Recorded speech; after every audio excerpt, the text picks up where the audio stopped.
अस्सलाम वालेकुम दोस्तों, मैं हूं आपका दोस्त फ़ारिक हुसैन और अपने चैनल यूट्यूब पे आपको खुशामदीद कहता हूं। दोस्तों, आजकल पूरी दुनिया में वेब डेवलपर की बहुत ज़्यादा डिमांड है और ये ख्याल किया जाता है कि एक अच्छा वेब डेवलपर बनने के लिए आपके पास कम से कम बीएस की डिग्री होना ज़रूरी है। हालांकि ऐसा नहीं है। अगर आप बहुत ज़्यादा तालीम याफ्ता नहीं भी हैं, 10वीं या इससे भी कम पढ़े लिखे हैं, फिर भी आप एक अच्छे वेब डेवलपर बन सकते हैं।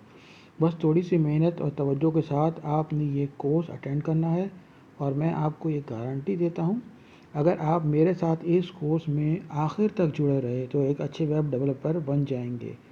इससे पहले कि हम आगे बढ़ें, आप मेरे चैनल को सब्सक्राइब कर लें और साथ ही घंटी के आइकॉन को भी क्लिक कर लें ताकि मेरी आने वाली हर वीडियो की इत्तला आपको बर वक्त मिल सके। और मेरी वीडियो को लाइक करें और व्हाट्सएप और फेसबुक पर भी शेयर करें ताकि वो दोस्त जो वेब डेवलपमेंट सीखना चाहते हैं, इन तक भी ये वीडियो आसानी से पहुंच सके।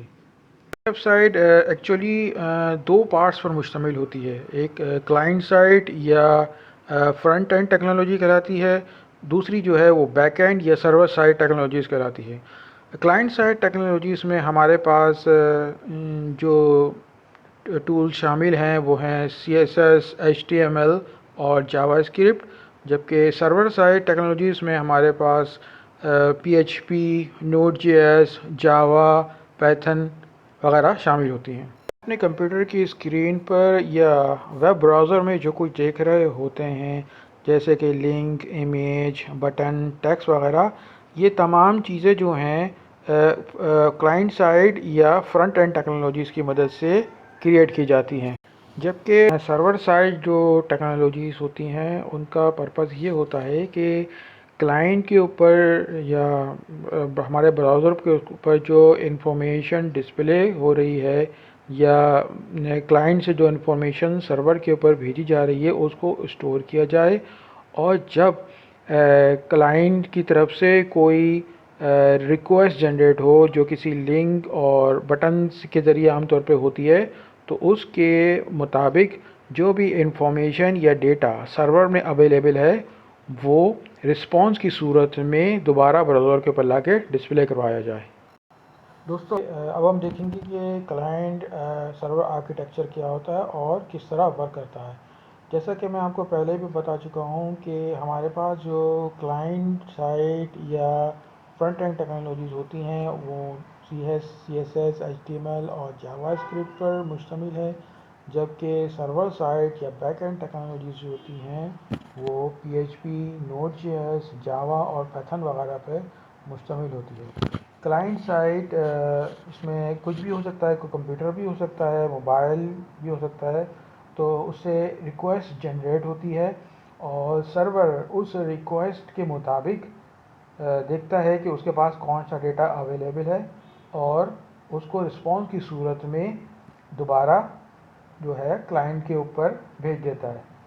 अच्छा, हमारे पास जो ये डेटा है वो आम तौर पे किसी डेटाबेस में स्टोर होता है।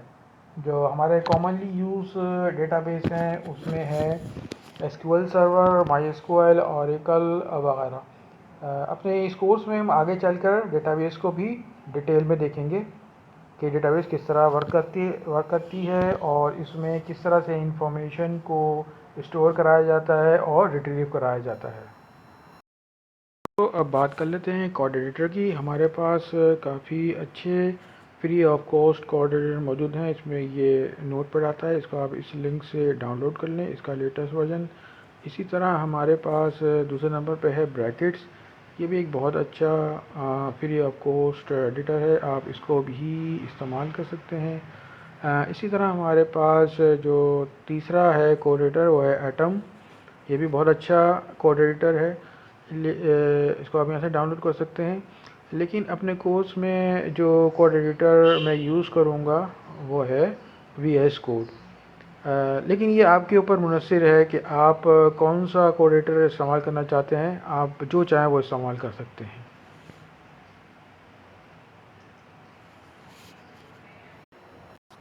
तो हम अपना ट्यूटोरियल शुरू करते हैं।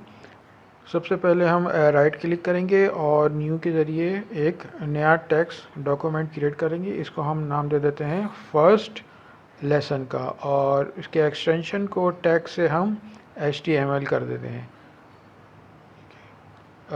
यस पे क्लिक करते हैं ताकि ये इसको HTML डॉक्यूमेंट में कन्वर्ट कर दे। ठीक है, हम इसको राइट क्लिक करेंगे और उसके बाद हम इसको ओपन विथ कोड कर लेंगे ताकि ये जो हमने HTML डॉक्यूमेंट क्रिएट किया है वो कोड में ओपन हो जाए। HTML में हमारे पास HTML जो है वो एब्रीविएशन है, ये मुख़फ़्फ़फ़ है हाइपरटेक्स्ट मार्कअप लैंग्वेज का, और इसमें हमारे पास जो कमांड यूज़ होती हैं उसको हम टैग कहते हैं। टैग की दो टाइप्स होती हैं, एक कहलाता है पेयर टैग और जबकि दूसरा कहलाता है सिंगुलर टैग या अनपेयर्ड टैग। जो हमारा टैग का स्ट्रक्चर होता है वो कुछ इस तरह से होता है, लेस देन का साइन, टैग और उसके बाद हमारे पास आता है टैग का नाम, और उसके बाद ग्रेटर देन का साइन, और इसी तरह इस टैग को हम ख़त्म भी करते हैं या क्लोज़ करेंगे स्लैश टैग नेम, और फिर हमारे पास ग्रेटर देन का साइन, और इन दोनों के दरमियान हम कुछ टैग्स लिखेंगे ताकि वो टैग्स हमारा डिस्प्ले हो सके। This is my first sight. ठीक है, इसी तरह हमारे पास जो अनपेयर्ड या सिंगुलर टैग होता है उसमें हम लिखते हैं लेस देन का साइन, टैग नेम और उसके बाद स्लैश। इससे ये पता चलता है कि ये सिंगुलर टैग है और ये इसका कोई और एंडिंग टैग मौजूद नहीं है। अब हम इसको डिलीट करते हैं। HTML में हमारे पास जो सबसे पहली कमांड इस्तेमाल होती है वो है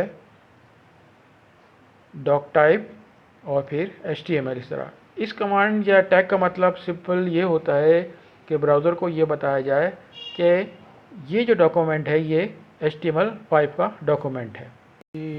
डॉक टाइप के बाद हमारे पास जो टैग आता है वो ख़ुद HTML का टैग होता है, और ये पेयर टैग है HTML और इसी तरह /HTML। इससे पता चलता है कि ये हमारा HTML डॉक्यूमेंट है, और इसके अंदर हम जो कुछ भी लिखेंगे वो ब्राउज़र जो है उसे as a HTML document create करेगा। इसके अंदर हमारे फर्दर दो और टैग आएंगे।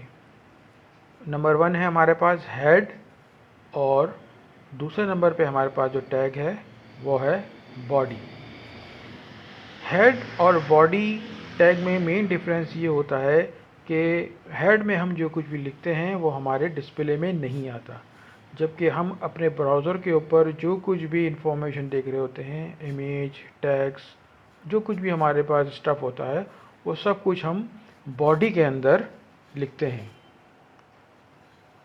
अगर इस वक्त हम अपने इस HTML डॉक्यूमेंट को ब्राउज़र में ओपन करें तो हमें कुछ भी देखने को नहीं मिलेगा, क्योंकि अभी तक हमने अपने बॉडी टैग के अंदर कुछ इन्फॉर्मेशन डिस्प्ले ही नहीं कराई है। राइट क्लिक करें और व्यू सोर्स करें। व्यू सोर्स करने पर हम अपनी जो HTML हमने लिखी है वो हमें नज़र आएगी। अब हम दोबारा अपने कोड एडिटर में आते हैं और बॉडी टैग के अंदर हम एक दूसरा टैग लिखेंगे, टाइटल। ठीक है, ये भी पेयर टैग है, और इस टाइटल के अंदर हमने जो टेक्स्ट डिस्प्ले कराना है वो लिखेंगे। मैं यहाँ लिखता हूँ माई फर्स्ट पेज। ठीक है, अब इसको सेव कर लेंगे। ये टैग करेगा क्या, दरअसल जब हम अपने इस ब्राउज़र को जब हम अपने इस डॉक्यूमेंट को ब्राउज़र में ओपन करेंगे तो ब्राउज़र के टॉप के ऊपर, ठीक है, जो हमने अपने यहाँ पर टेक्स्ट लिखा है वो डिस्प्ले होगा। इसको सेव कर लें और इसको अब आके हम ब्राउज़र में खोलते हैं। हमने खोला, अब ये देखें कि ये रिफ़्रेश किया इसको और आप देखें कि माई फर्स्ट पेज जो हमने टेक्स्ट टाइटल के अंदर लिखा था वो हमारी टाइटल बार के ऊपर डिस्प्ले हो गया है। तो दोस्तों अपने ट्यूटोरियल को आज हम यहीं तक रखते हैं। इंशाल्लाह नेक्स्ट क्लास में फिर मुलाकात होगी और हम अपने इस ट्यूटोरियल को कंटिन्यू करेंगे।